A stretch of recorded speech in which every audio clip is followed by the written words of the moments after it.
Hey learners, welcome back to an academy. Let's crack CLAT PG. This is Manjari Singh, your CLAT PG educator. Landmark supreme court judgments की series में part 3 में आपका स्वागत है। हम already 2 part देख चुके हैं लैंडमार्क सुप्रीम कोर्ट जजमेंट्स के बारे में related to each and every subject. उसमें हम ऑलरेडी 10 केसेस को डिस्कस कर चुके हैं जो बहुत इंपॉर्टेंट है आपके CLAT PG 2024 के एग्जाम के लिए, जो होने वाला है 3 दिसंबर को। इसी में आगे बढ़ते हुए आज मैं पार्ट 3 लेके आई हूँ। नंबर ऑफ जजमेंट्स थोड़े इसमें बढ़ा दिए हैं एंड उसके बारे में हम डिटेल में डिस्कस करेंगे। एज यू ऑल नो कि CLAT PG एग्जाम का जो पैटर्न है वो कॉम्प्रीहेंशन पैसेजेस पर बेस्ड है and that comprehension passages is only the recent judgments. It's not only the recent judgments, मैं ये नहीं पर्टिकुलरली कह सकती क्योंकि कभी कभार आपके लैंडमार्क जजमेंट्स भी रिपीट हो जाते हैं, but it's all about only judgments. तो जब आपको पता है कि रीसेंट जजमेंट पे ही क्वेश्चन आने हैं, तो जजमेंट के थ्रू स्टडी करना is the most important factor, specially in last days में।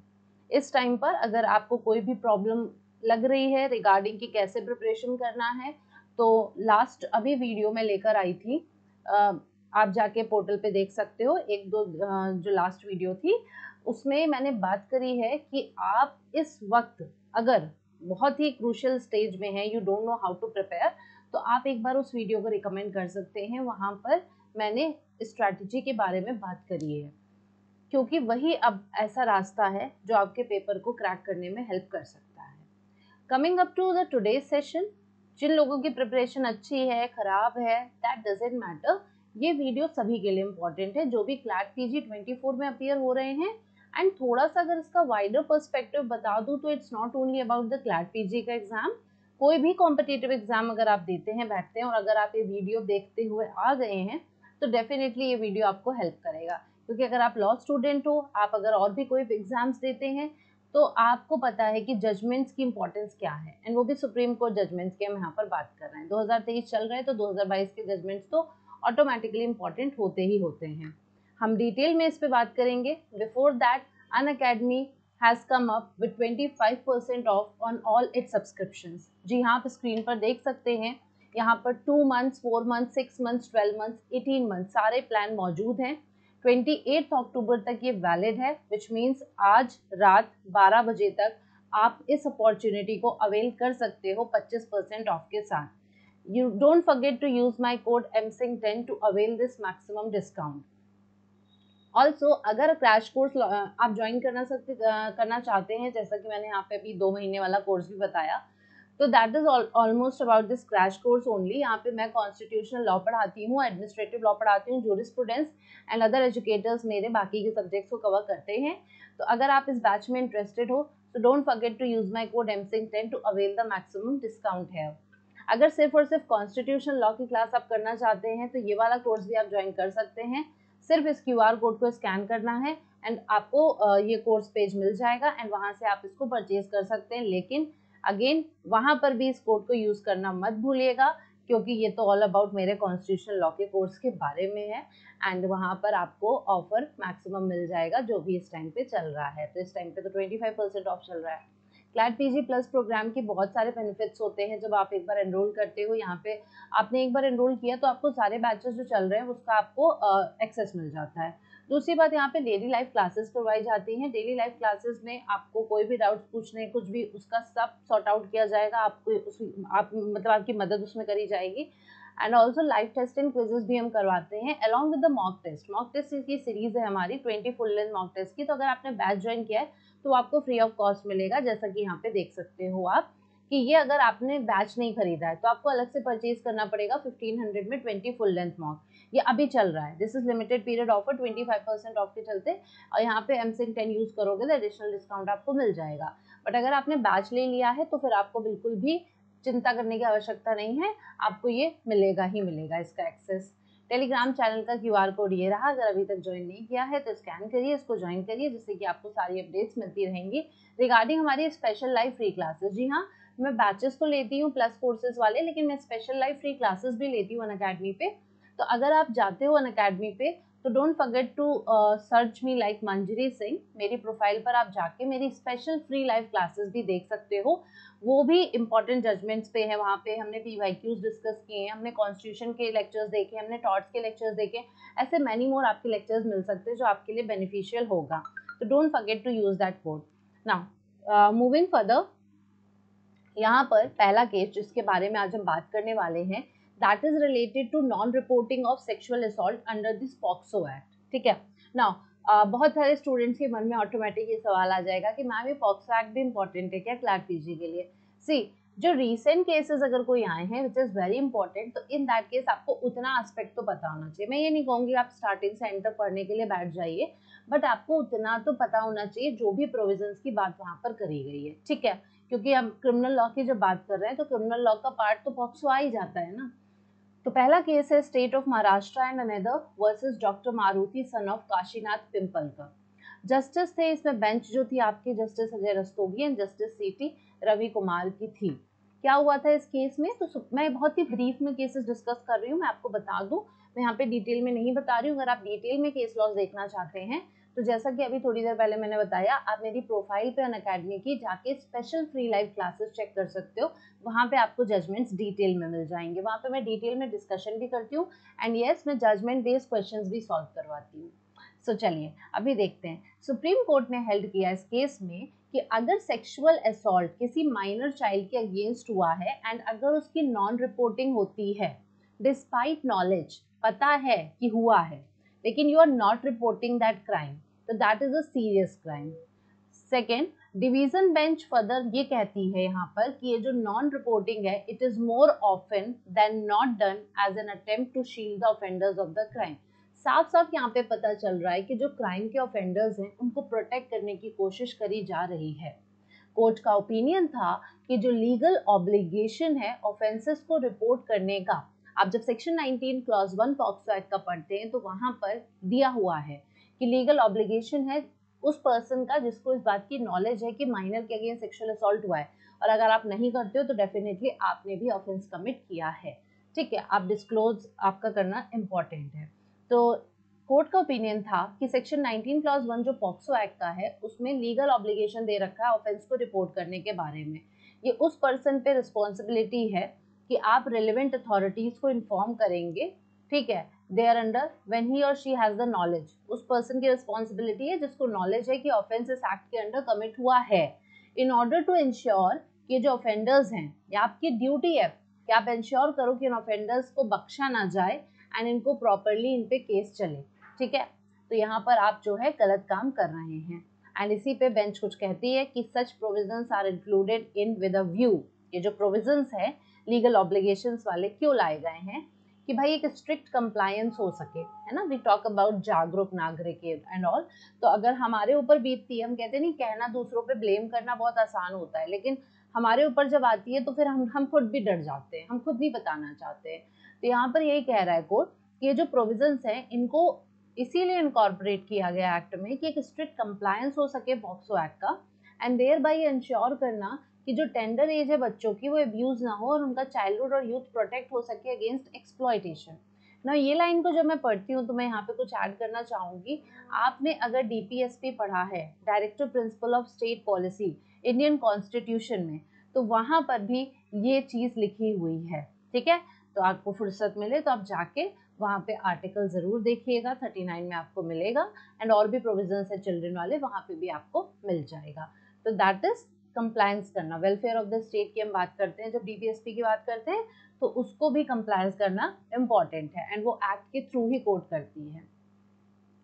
Now when we talk about the second case here, तो ये केस है आपका benefits of survivorship in father's property. यहाँ पे डॉटर के बेनिफिट्स की बात हो रही है, मतलब एक फादर है तो उसकी प्रॉपर्टी में क्या सर्वाइवरशिप का जो हक होता है, राइट होता है, वो क्या डॉटर को मिलता है क्या? तो the case was Kamala Neti versus special land acquisition officer. यहाँ पे बेंच अगेन डिवीजन बेंच है, justice MR Shah and justice Krishna Murari की। क्या बात हुई थी इस केस में? इस केस में सुप्रीम कोर्ट ने रिसेंटली ऑब्जर्व करा कि अगर बेनिफिट ऑफ सर्वाइवरशिप ग्रांट नहीं किया जा रहा है डॉटर को फादर की प्रॉपर्टी में, तो that is a bad law, ये सुप्रीम कोर्ट ने कहा है, ये बहुत ही घटिया कानून है, ठीक है, क्योंकि ये तो गलत है। 2005 के बाद से हम कोपासनर बना चुके हैं डॉटर्स को, तो कोर्ट का कहना है कि भाई अब आप सर्वाइवरशिप का बेनिफिट भी उसको नहीं दे रहे हो, मतलब अगर फादर के बाद कोई सन नहीं है उनका, तो विच मीन्स अगले को चला जाएगा, अदर पर्सन को, उनकी खुद की डॉटर है अगर तो उसको नहीं मिलेगा। डिवीजन बेंच ने इस विमेन की प्ली को सुना जिस who was deprived of her share, हालांकि ये एसटी कम्युनिटी की थी, तो यहाँ पर यही हो रहा था कि जहाँ पे सारी बाकी वुमेन्स को ये मिल रहा है तो हम एसटी कम्युनिटी के हैं तो हमें क्यों नहीं मिल रहा है। तो डिवीजन बेंच ने इस प्ली को सुना। उस वुमेन का ग्रीवांस ये था कि उसको शेयर नहीं दिया जा रहा था, ठीक है, in the compensation with respect to the land जो फादर की थी, ठीक है, फादर की जो लैंड थी तो उसको सेल करने के बाद जो भी कंपेंसेशन था उसको उसका शेयर नहीं दिया जा रहा था। सेंट्रल गवर्नमेंट से यहाँ पे डिवीजन बेंच अर्ज करती है कि भाई लॉ को अमेंड करिए, क्योंकि ये बहुत ही बैड लॉ है, क्योंकि ये डिस्क्वालीफाई कर रहा है एसटी वुमेन को, ठीक है, from being considered on par with male counterpart in matter of her share in the paternal property। कि अगर हम पैटर्नल प्रॉपर्टी की बात करते हैं, ठीक है, तो पैटर्नल प्रॉपर्टी में अगर एक मेल है तो उसको तो शेयर मिल रहा है, बट यहाँ पर ये जो एसटी कम्युनिटी की विमेन है उसको नहीं मिल रहा है share. It was the women's claim women का क्लेम था कि there may not be any justification to deny the right of survivorship, कि मुझे तो नहीं दिखता है कि मेरी राइट ऑफ सर्वाइवरशिप को डिनाई करने का इनके पास कोई भी जस्टिफिकेशन है, so far as the female member of the ST community is concerned, ठीक है। तो ये हो गया आपका दूसरा, यहाँ पे सुप्रीम कोर्ट ने अर्ज किया है सेंट्रल गवर्नमेंट से लॉ को अमेंड करें। थर्ड केस आता है आपका individual freedom can not B taken away without following the prescribed procedure. You people know Article 21 talks about procedure established by law। किसी भी पर्सन की right to life and personal liberty exercise करनी दी जाए except according to procedure established by law. तो यहाँ पर आता है कि इंडिविजुअल की फ्रीडम नहीं ली जा सकती, टेक अवे नहीं करी जा सकती, उस अगर आप कर रहे हैं तो आपको एक प्रिस्क्राइब प्रोसीजर फॉलो करना पड़ेगा, ठीक है। Case was state of Manipur and others versus Buya Mayum Abdul Hanan @Anand and another। Bench again division bench, Justice Ajay Rastogi and Justice CT Ravi Kumar। क्या हुआ इस केस में, तो सुप्रीम कोर्ट ने ये कहा जो राइट है पर्सनल लिबर्टी की और इंडिविजुअल फ्रीडम की, ठीक है, which is probably the most cherished, is not to be taken away arbitrary in any manner from a person even temporarily without following the procedure prescribe by the law. जैसा मैंने आपको अभी just आपको repeat कराया, क्या कि article 21 आप जब रीड करते हो तो कहते हैं no person shall be deprived of his life and personal liberty except according to procedure established by law. कि पहली बात तो आप किसी भी पर्सन की लाइफ और पर्सनल लिबर्टी की राइट को टेक अवे नहीं कर सकते हो, and if you are taking away in any case तो आपको एक procedure established by law follow करना पड़ेगा। तो यहाँ पे क्या हो रहा था, टेक अवे करी जा रही थी बट एक प्रोसीजर फॉलो नहीं किया जा रहा था। सुप्रीम कोर्ट ने कहा कि जो राइट टू पर्सनल लिबर्टी और इंडिविजुअल फ्रीडम है ये सबसे ज्यादा चेरिश करी जाने वाली राइट है, एंड इसको आप आर्बिट्रेरीली नहीं ले सकते हो किसी भी मैनर में किसी भी पर्सन से टेम्परेरली, ठीक है, बिना प्रोसीजर को फॉलो किए। नाउ कोर्ट ने यहाँ पे फर्दर हेल्प किया कि एक बार अगर डेटेन्यू है, once the detenu is able to satisfy the high court, ठीक है, किसी भी पर्सन को जब डिटेन किया जाता है तो उसको हम डेटेन्यू कहते हैं। अगर एक बार डेटेन्यू जो है उसने हाई कोर्ट को सेटिस्फाई कर दिया 226 आर्टिकल में कि ग्राउंड्स ऑफ डिटेंशन जो है that did not satisfy the rigours of proof as a foundational effect which has enabled him in making effective representation in assailing the order of detention in view of the protection provided under Article 22 Clause 5 of the Constitution, same renders the order of detention illegal। बहुत लंबा चौड़ा लिखा हुआ है, आपको इतना confuse होने की ज़रूरत नहीं है और बहुत ज़्यादा इसमें परेशान होने की आवश्यकता नहीं है। यहाँ पर डेटेन्यू की बात कर रहे हैं तो विच मीन्स पर्सन था उसको प्रिवेंटिव डिटेंशन लॉस के चलते डिटेन किया जा रहा है। आर्टिकल 22 बात करता है उस पर्सन की जिसको आप एक बार को अरेस्ट करते हो तो उसकी राइट्स की बात यहाँ पर होती है।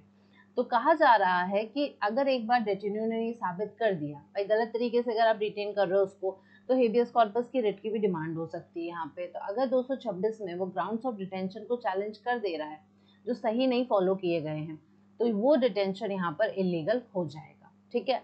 तो आपको procedure established by law follow करना जरूरी है। Now coming up the next case, section 125 CRPC is a measure of social justice, ठीक है। आप सबको पता है सेक्शन 125 जो CRPC का है वो मेंटेनेंस प्रोवाइड करता है वाइफ को, चिल्ड्रन को एंड पेरेंट्स को। इन तीन को मेनली प्रोवाइड करता है जो प्रोविजन में लिखा है। लेकिन इसमें बहुत सारे अमेंडमेंट्स होते रहे, अमेंडमेंट्स इन द सेंस मैं कह सकती हूँ ग्रोथ होती रही है सुप्रीम कोर्ट में के जजमेंट्स के थ्रू, जिसके चलते आज लिव इन रिलेशनशिप में अगर एक वुमेन रह रही है और सेम स्टेटस वाइफ वाला एंजॉय कर रही है तो उसको भी मिलेगा। यहाँ पर बात करी जाती है कि एक स्टेप मदर जो है वो अपने स्टेप सन से ले सकती है अगर उसका हस्बैंड अब लिविंग नहीं है या उसका कोई और बच्चा भी नहीं है। यहाँ पे कहा जा रहा है कि सन के साथ साथ डॉटर भी इंटाइटल्ड होती है मेंटेनेंस के लिए। तो ये सब एक ग्रोथ हुई है, ठीक है। ये सब भी केसेस आपके लिए इंपॉर्टेंट है, अगर आप प्रिपरेशन कर रहे हो क्लैट पीजी की तो आपको ये भी पता होने चाहिए। अब coming up to another case, यहाँ पे Anju Garg and another versus Deepak Kumar Garg के केस में कोर्ट ने कहा 125 जो है ये मेजर ऑफ सोशल जस्टिस है। And when we talk about constitution, हम प्रीएम्बल की बात करते हैं तो हम तीन तरह के जस्टिस की तो बात करते ही हैं, पॉलिटिकल, इकोनॉमिक एंड सोशल। तो सोशल जस्टिस को अचीव करने के लिए 125 एक रोल प्ले करता है, ये टूल है। Bench again division bench, Justice Dinesh Maheshwari and Justice Bela M Trivedi. Supreme court ने वेंसडे को यहाँ पर कहा था, ये वो उस वेंसडे की बात हो रही है, ठीक है, जब भी ये केस आपका हुआ था। यहाँ पे सुप्रीम कोर्ट ने हेल्ड किया कि जो 125 सीआरपीसी है it is a measure of social justice, social justice का मेजर है and it is specially enacted to protect the women and children. ये एक सोशल जस्टिस का टूल है एंड इसको बनाया ही गया है विमेन और बच्चों को प्रोटेक्ट करने के लिए। विमेन एंड बच्चों के प्रोटेक्ट करने की यहाँ पे बात की हो रही है, हालांकि पेरेंट्स को भी किया जा रहा है, बट जब हम बात कर रहे हैं आर्टिकल 15 क्लॉज 3 की, तो वहां पर कहा जाता है कि स्टेट चाहे तो स्पेशल प्रोविजन बना सकती है विमेन एंड चिल्ड्रन के लिए। तो एक तरह से 125 जो है इस ऑब्जेक्टिव को पूरा करने में हेल्प करता है। आप देख सकते हैं यहाँ पे आगे लिखा था कि it also falls with in the constitutional sweep of article 15(3) reinforce by article 39 of the constitution of India. अगर आप इसको भी पढ़ेंगे तो भी आपको यहाँ पे मिल जाएंगी काफ़ी चीज़ें, क्योंकि 39 जब पढ़ते हैं तो 39 में काफ़ी सारे क्लॉजेस हैं जिसमें विमेन एंड चिल्ड्रन के लिए बात कर रखी है, अभी थोड़ी देर पहले मैंने आपको बताया था। While granting maintenance of 10,000 रुपए पर month to an aggrieve wife before it, इस पर्टिकुलर केस की बात हो रही है कि यहाँ पर 10,000 रुपए महीना वाइफ को देने की बात हुई मेंटेनेंस। कोर्ट ने कहा कि family court had disregarded the basic canon of law. Family court जो है भाई वो बेसिक कैनन ऑफ लॉ को मान ही नहीं रही है, दैट की ये सैक्रोसैंक्ट ड्यूटी है, ये हस्बैंड की ड्यूटी है कि वो फाइनेंशियल सपोर्ट वाइफ को प्रोवाइड करे माइनर चिल्ड्रन को एट एनी कॉस्ट। कोर्ट कह रही है कि भाई वो करना ही पड़ेगा। कोर्ट का कहना है कि जो हस्बैंड है उसको he is required to earn money even by physical labour, ठीक है, अगर वो एबल बॉडीड है, and could not avoid his obligation except on the legally permissible grounds mentioned in the statute. Court का कहना है कि हस्बैंड की ये ड्यूटी है, सैक्रोसैंक्ट ड्यूटी है कि वो अपनी वाइफ को मेंटेनेंस प्रोवाइड करे, फिजिकल लेबर से करे। अगर एबल बॉडीड है, मतलब अच्छा खासा उसका बॉडी है, काम कर सकता है, एबल पर्सन है वो, तो फिजिकल लेबर से मनी अर्न करे, लेकिन उसको करना है, ठीक है। एंड वो जो है अपना ऑब्लिगेशन किसी भी केस में अवॉइड नहीं कर सकता एक्सेप्ट कोई उसको लीगली परमिसिबल ग्राउंड्स ना दिए गए हों। नेक्स्ट केस की अगर हम बात करें फिफ्थ, तो यहाँ पर बात होती है no punishment less than imprisonment for life can be given for conviction. जब 302 के चलते कोई भी केस है, ठीक है, 302 के चार्ज लगे हुए हैं, तो कोर्ट का कहना है कि यहाँ पर लाइफर जो होती है, इम्प्रिजनमेंट फॉर जो लाइफ होता है, वो मिनिमम पनिशमेंट रिक्वायर्ड है, उससे कम हम नहीं दे सकते हैं। The case was state of Madhya Pradesh versus Nandu at the rate Nandua, ठीक है। Division bench was justice M R Shah and Krishna Murari. क्या यार डिस्कस हुआ है यहाँ पे?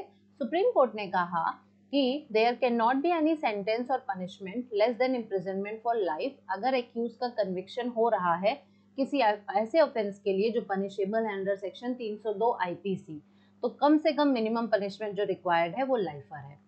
कोर्ट ने फर्दर नोट करा कि जो पनिशमेंट फॉर मर्डर है 302 में, वो डेथ है या फिर लाइफर एंड फाइन है, ठीक है, लाइफर एंड फाइन है। एंड देयरफॉर जो मिनिमम सेंटेंस है वो लाइफर ही होना चाहिए और फाइन होना चाहिए।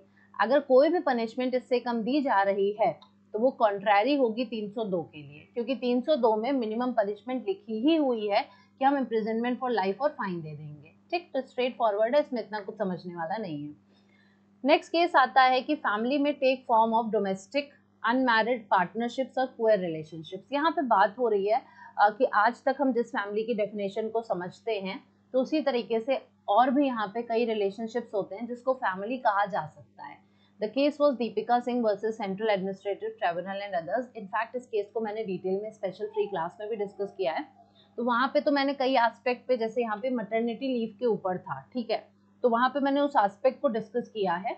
यहाँ पर आपका सिर्फ एक लाइन में थोड़ा सा है, ब्रीफ है, उसके बारे में बात हो रही है। तो एक केस में काफ़ी चीज़ें कही जाती हैं, उसी तरीके से इसमें भी कई बातें हुई हैं। सुप्रीम कोर्ट ने कहा कि जो फैमिलियल रिलेशनशिप्स होती हैं वो डोमेस्टिक का फॉर्म ले सकती है। डोमेस्टिक में जिसमें हम कहते हैं कि पेरेंट्स होते हैं, बच्चे होते हैं, ठीक है। अनमैरिड पार्टनरशिप्स हो सकते हैं, ठीक है, जो लिव इन रिलेशनशिप्स में रहते हैं वो भी अपने आप को फैमिली कह सकते हैं। And queer relationship, LGBTQ community के लोग हैं, रह रहे हैं साथ में, तो वो भी अपने को फैमिली कॉन्स्टिट्यूट कर सकते हैं। नोटिंग दैट कि डोमिनेंट अंडरस्टैंडिंग जो कंसेप्ट ऑफ फैमिली का है, कोर्ट कह रही है कि जो कंसेप्ट हम समझते हैं फैमिली का, लॉ एंड सोसाइटी दोनों में, वो ये है कि एक सिंगल और अनचेंजिंग यूनिट होती है। समझ रहे हो आप? मतलब फैमिली हम उसको कहते हैं जो आए दिन बदलती नहीं है। फैमिली इज समथिंग जो कांस्टेंट है हमारी लाइफ में। मतलब हमने जब बर्थ लिया तो हमने एक फैमिली में बर्थ लिया, और हम जिसको देख रहे थे हम उसको तो देखते ही आ रहे हैं, प्लस हमारा जैसे भाई है, बहन है, वो एड ऑन हो रहा है हमारी फैमिली में। लेकिन ऐसा नहीं है कि कल को हमारी फैमिली से कुछ लोग उठ के कहीं और चले गए, फिर कल को नए लोग आ गए, फिर पुराने वाले वापस आ रहे हैं, ऐसा नहीं है, ठीक है।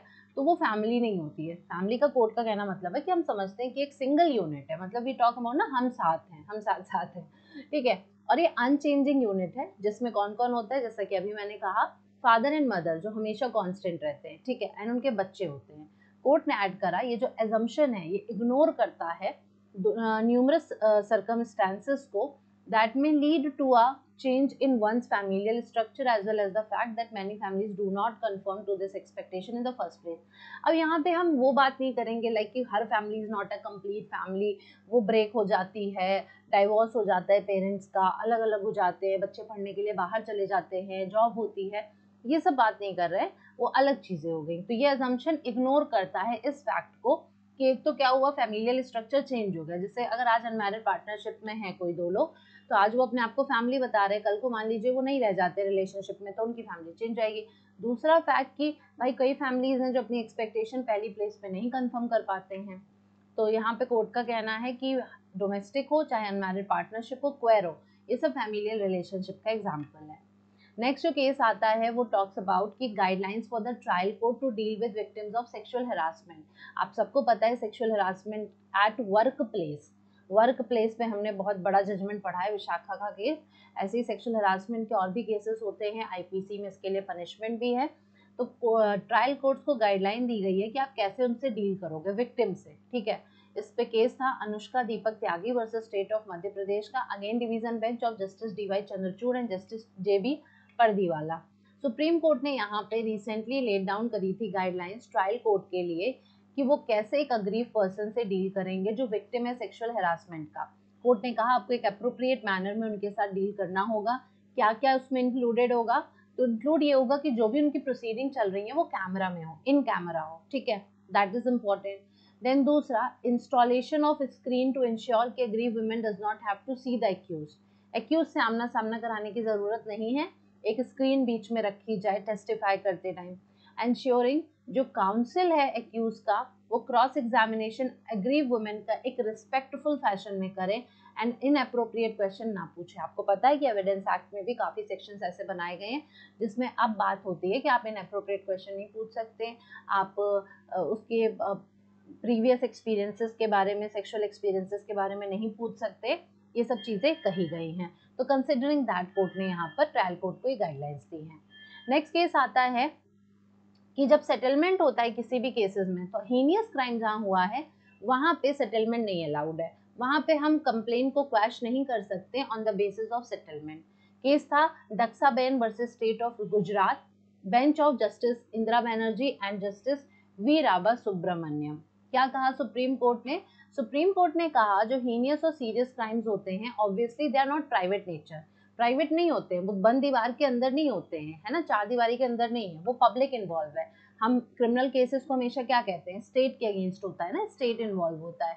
तो हीनियस और सीरियस क्राइम आपका पब्लिक नेचर का है, प्राइवेट नेचर का नहीं है, एंड उसका सोसाइटी पे बहुत गहरा इम्पैक्ट होता है, इसलिए हम उसको क्वैश नहीं कर सकते on the basis of compromise between the offender and the complainant और द विक्टिम। ये नहीं है कि ऑफेंडर या विक्टिम ने या कंप्लेनेंट और विक्टिम ऑफेंडर ने आपस में कॉम्प्रोमाइज कर दिया और उसको क्वैश कर दें। 482 सीआरपीसी के चलते कंप्लेन क्वैश होती है, लेकिन हीनियस और सीरियस क्राइम में कोर्ट मना कर रही है। जो 482 में जो ज्यूरिसडिक्शन है सीआरपीसी का is not to be exercise for the asking. Court कह रही है इस मामले में हम नहीं एक्सरसाइज कर सकते हैं। कोर्ट ने ये भी कहा कि जो ऑर्डर्स हैं जो क्वैश करते हैं एफआईआर को और कंप्लेन को रिलेटिंग टू ग्रेव और serious offences only on the basis of an agreement with the complainant, ये एक डेंजरस प्रेसिडेंट सेट कर देगा। ठीक है, ये बहुत गलत हो जाएगा। क्यों? क्योंकि वहां पे क्या होगा, फिर कंप्लेन जो होंगी बहुत फालतू रीजंस के लिए लॉन्च करी जाएंगी जिससे कि एक्यूज से पैसा निकलवाया जा सके। तो आज छोटे मोटे केस भी अगर होंगे तो उसको बड़ा बना के कॉम्प्रोमाइज करने के चक्कर में क्या करा जाएगा, सामने वाले से पैसा लिया जाएगा। तो ये बहुत ही डेंजरस प्रेसिडेंट तय करेगा, इसलिए कोर्ट ने मना कर दिया।